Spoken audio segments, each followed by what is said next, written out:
اینجا توی این سکشنه که اینجا رو قرار دادیم و این سکشن هم که بود در واقع مقدار اول، این سکشن این اول است، این سکشن دومه و تو این سکشنه ما باید بیایم یه سکشن دیگه من قرار میدم و ایشون میشه، میتونیم از last child استفاده بکنیم دقیقاً، یا آره میتونیم last child استفاده کنیم، اسمش هم بذاریم سکشن، ایشون بچه آخر هستش.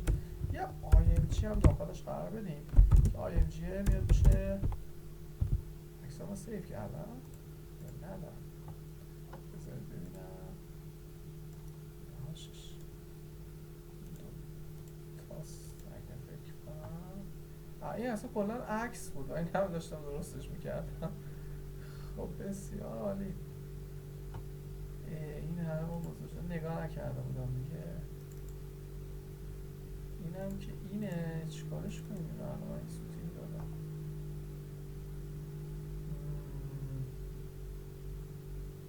ولش کن، بیایم بریم تو پینت کرابش بکنم، چیکارش بکنم، اشتباه خودم بود. خب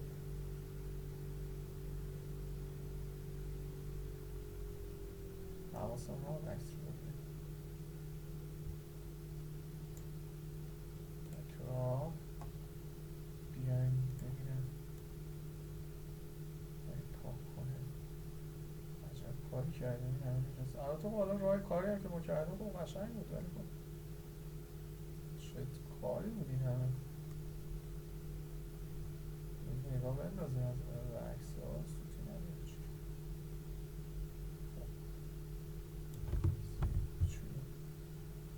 سخت این قسمتش رو کردنش، زمینه که پاک نکنم. حتی فوتوشاپ راحت‌تر می‌شده، آره من دیگه تو فوتوشاپ نیستم، فوتوشاپ رو دیگه باز نمی‌کنم، فوتوشاپ رو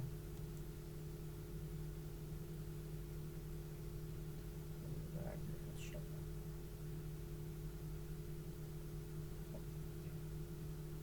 این هم یه این شکل نداره. حالا تجربه است دیگه که آدم نگاه کنه به عکس ها، چون عکس نیست ما چی میگم به قول گفتنی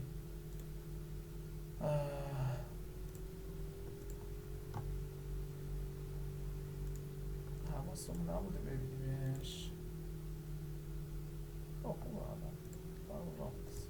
اینجا کنترل سی رو میزنم و پیست رو انجام میدم و اینم میشه پرسه، یا ببینیم کجا میره اول. خب خیلی هم قشنگ ما میایم و به ایشون که آخرین فرزند ما هستش برمیگردیم میگیم کانتینر تیوی و سکشنی که لاست چایلد، درسته؟ برمیگردم میگم ویدست بیاد باشه مثلا 200 پیکسل، ببینیم چه شکل میشه، هیچ هم میشه 200 پیکسل، ببینیم تصریف پذیر هست یا نه و مقداری که دارم میگم که ببخشید من اینجا باید این رو میذاشتم empty child 2 و بعد گفتم سکشنی که داخلش هستش به نام دست شد، حواسم علامت درست میشه IMGش. خب الان فهمیدم که میتونم دستکاری بکنم. خب این از این IMGش خوبه، اصلا دستکاری نکنید IMGش رو. خب این رو برگردیم میگیم پوزیشن دوشه ابسولوت، چون پدر شده ریلیتیو، این به این شکل. خب و این رو بمیذاریمش برگردیم بگیم که تو تاپت بشه 0 یا یاد بلد بشه CSS رو یاد بگیرید تا حدتون و رایتت رو هم میکنیم 0 یا اینجا رایتت رو از این تغییر بدیم 10 پیکسل بیشتر 50 تا و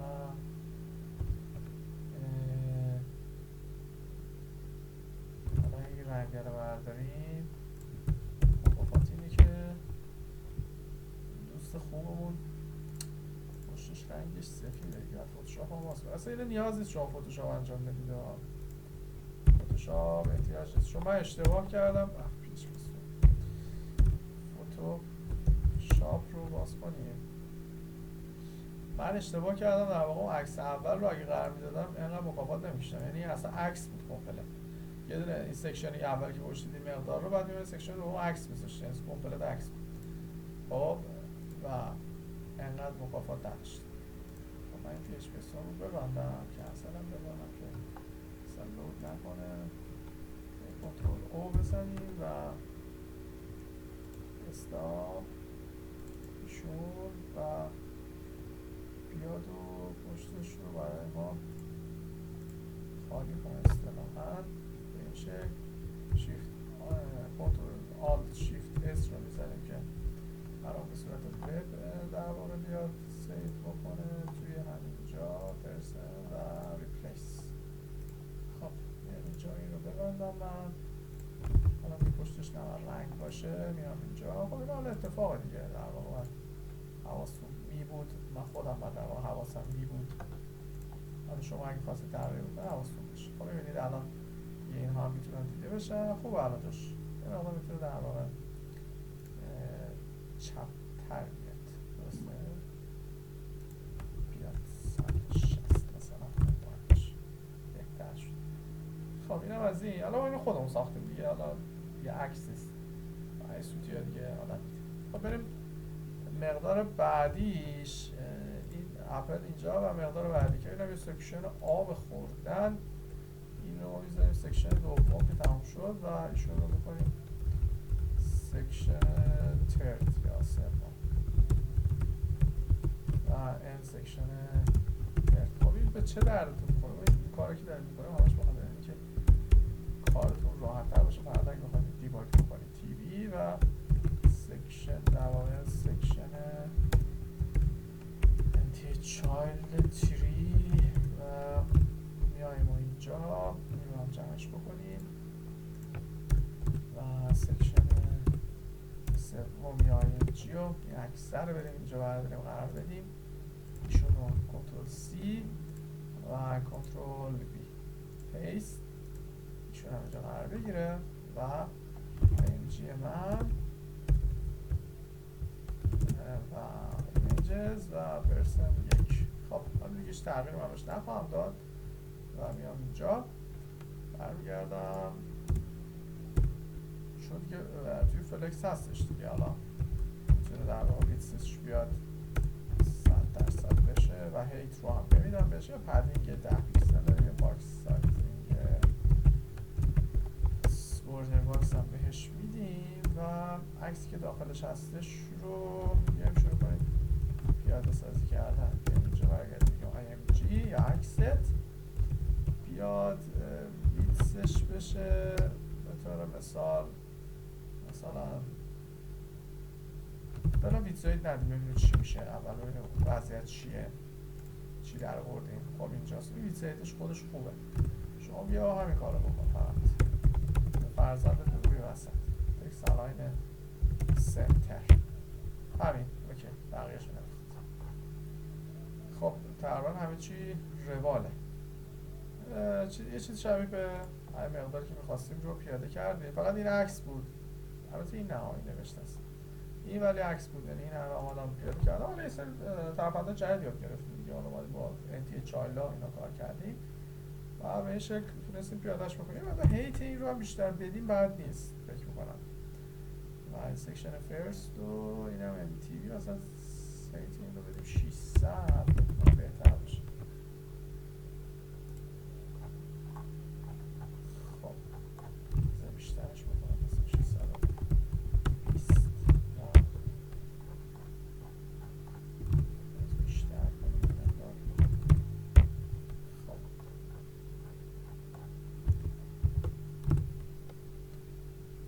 بیایم و پس تیوی رو به این شکل قرار. خب بریم تو سایزهای دیگه، و بریم شروع کنیم. تیوی رو کامپلت کپی یه مقدار طولانی شد تیوی و تو سایزهای دیگه هم قرار بدیم. این تازه سایز اول هم بود. بریم سایز دیگه، بریم تو این سایز ببینیم وضعیت به چه صورته. سخت نیست واقعا، سایزش ساده است، سایز تمیز و ساده ایه. بریم تو سایزهای دیگه و سایز هم اوکی، احتمال تو این سایز میرسید که به هم دیگه. بریم تو این سایز هم همین رو قرار میدیم، تو این سایز هم چند CSS هم زیاد شد. ببینید دیگه در واقع CSS ها رو میبینید وقتی که میخواد مدیا کوئری بزنید به همین شکل، یعنی خیلی زحمت داره فرانت. حالا خیلی ها فکر میکنن بک اند سخت داره، نه فرانت خیلی نام کنم تازه این ساده است به نظر من. اونایی که خیلی حرفه‌ای تر میشن خیلی تکنیکال تر میشه و خیلی فشار میاره در واقع به بنده خدا که داره طراحی میکنه. خب اینم تا همینجا به همین شکلی باشه دیگه. حالا یه مقدار میتونیم بریم تو سایز دیگر. بزنیم توی سایز رو شاید واسه تغییرات کوچولو توی سایز که هستیم توی این سایز به طور مثال میشه تغییراتی داد. مثلا بیایم چیکارش کنیم، بذار فونت ها اینا رو تغییر بدیم. میشه فونت رو تغییر داد، یعنی بیایم یه دستکاری کوچولویی بکنیم. بیایم از اون بالا از سکشن 1 فرست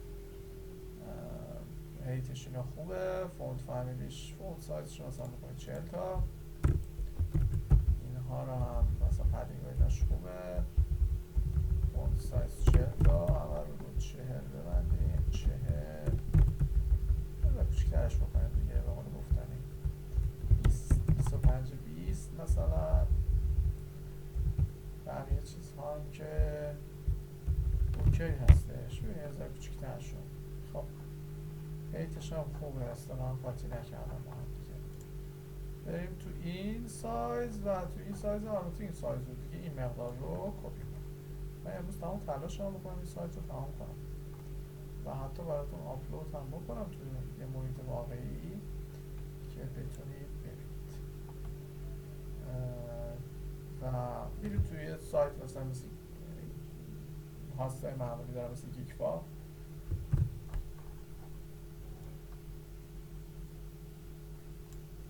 قرار میدیم. خب اینم اینجا و تو این سایز هم میبینید که اوکی هستش. خب و پیادش کردم. خب اگه میبینید اینجا اسکرول خورد به خاطر عکس هستش. خب دیگه اینجا باید حواستون باشه دیگه، باید بیاید و لطف کنید که درستش کنید. اینجا عکستون درشته و اینجا باید عکستون رو کوچیک کنید که این اتفاق نیفته، اصلا اتفاق بدی. IMG و حالا بیتس و هیتش رو میتونید دست کاری کنید. مثلا بیتسش رو بگید مثلا این هریت پدرش باشه، بهتر شد این هریت باشه و باید پدینگ و اینا رو گذاشتیم. اینجا یه چیزی هست که باعث شده اون عکس اون بالایی هم میتونه باشه، اون عکس هم میتونه کار رو خراب کرده باشه. برای این توی چایلد هد که داریم مقدار آخر اینجا لست چایلد عکس هم میتونه خراب کرده باشه کار رو. حدس میزنم ممکنه من نمیخوام برم دیباگ کنم به خاطر همین مثلا بیتسش بیاد بشه کمتر، مثلا میشه 100 پیکسل. ببینم آیا تاثیر میذاره.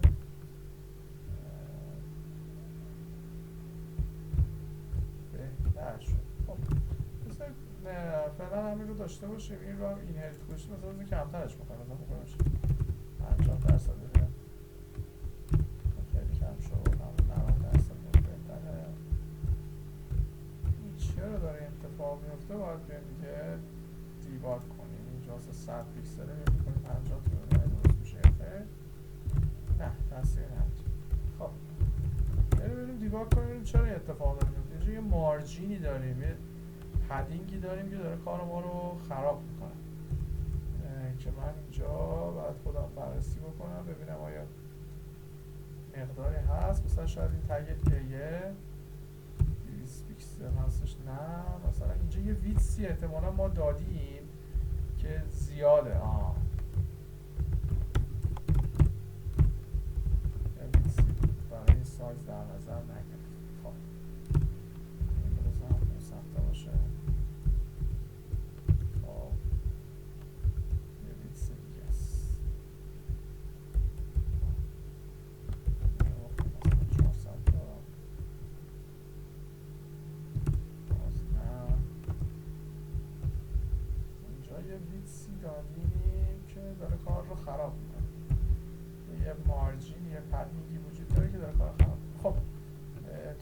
اینجاش که خوبه، ببینید تا به اینجا خوبه، میاد تا این سایز داره اصطلاحا ویتسه داره میریزه به هم دیگه. باکس سایزینگ بوردر باکس هم گذاشتیم، ویتسه که من اینا رو بذارم اینهریت چجوری میشه، این هم همینطور و دیدید این ویتسه داشت کار ما رو خراب میشه و اومدیم راحت درستش کردیم. میتونستم دیباگ کنم ولی خب دیگه نمیخواستم تایمم رو بذارم روی دیباگ کردن که میبینید الان تمام سایز ها کاملا درسته و هیچ مشکلی هم نداره. خب بریم امروز میگم امروز کلا تمام رو بذارم رو تمامش بکنم، بریم سراغ بعدی، بریم نفر بعدی.